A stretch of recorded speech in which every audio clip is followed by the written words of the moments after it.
तो नमस्कार प्रणाम स्वागत बाटे आप सबके राइटर बागी भाई के चैनल पर। भैया आज उपस्थित बानी रुआ सबके बीच में लेके ठेठ देहाती भोजपुरी निर्गुण गीत। कुछ भैया लोग के कमेंट रहा कि विजय भैया तनी निर्गुण गीत लेके उपस्थित होके, तो आज बहुत बढ़िया निर्गुण गीत सजौले बानी रुआ सबन खतरा।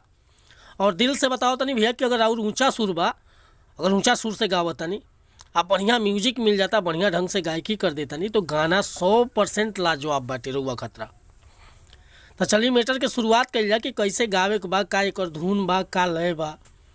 लेकिन स्टार्ट करने से पहले भी एगो बात बतावल चाहब कि रुआ अगर नया सिंगर बानी या सिंगिंग में इंटरेस्ट बा, अच्छा मैटर के तलाश में भटकता नहीं, सही ढंग के मैटर नहीं खे मिलत, सही तुकबंदी नहीं खे मिलत, सही गीत नहीं खे मिलत, तो हमारा चैनल पर आ गए बानी भैया। तो निश्चिंत रही, निराश होइला की जरूरत नहीं खे।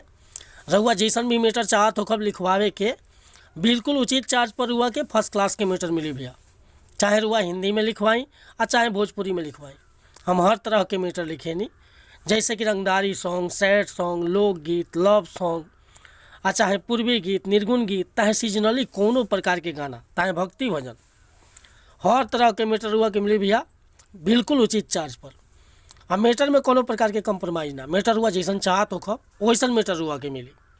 तो ये खतरा कॉल चाह भैया कि चैनल पर नया बनते चैनल के सब्सक्राइब कर ली, बेल आइकन प्रेस कर ली, ताकि हर रोज़ रुआ के नया नया मैटर सुने के, देखे के और गावे के मिलत रही भैया। आज के मैटर स्टार्ट कर कि कैसे गावे के बाटे। अगर हमसे कोनो गावे में त्रुटि हो जाए तो क्षमा चाहता नहीं भैया, काहे कि हम गीतकार बनी, सिंगर ना। लेकिन रुआ के बता देते नहीं कौना लय में गावे के बा। सीखनी नन्हे में सहुरवा त कैसे ससुरवा जाइबे राम। सीखनी नन्हे में सहुरवा त कैसे ससुरवा जाइबे राम।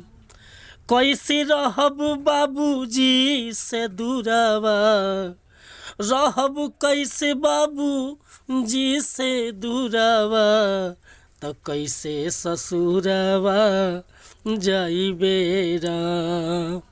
सीखनी नन्हे में सहुरवा, अरे सीखनी नन्हे में सहुरवा त कैसे ससुरवा जाइबे राम। सीखनी नन्हे में सहुरवा त कैसे ससुरवा जाइबे राम। तब भैया अगर हमारा गाँव में कोनो गलती त्रुटि भइल हुई तो क्षमा चाहता नहीं, रुआ के खाली डमी लय बता दनी हो।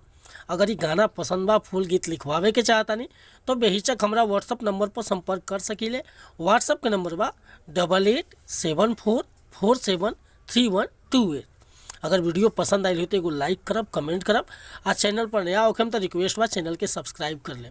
अगर सिंगर होखब तब आ सिंगिंग से रुआ इंटरेस्ट नहीं है तो हमारा चैनल के सब्सक्राइब जन करब। मिलत में अगला वीडियो में कुछ नया गाना के साथ, तब तक के लिए अनुमति चाहते नहीं रुआ सबसे। कोनो गलती त्रुटि है विजय बागी से भली तो क्षमा चाहते नहीं भैया। जय हिंद, जय भारत, जय भोजपुरी समाज। हर हर महादेव, जय श्री।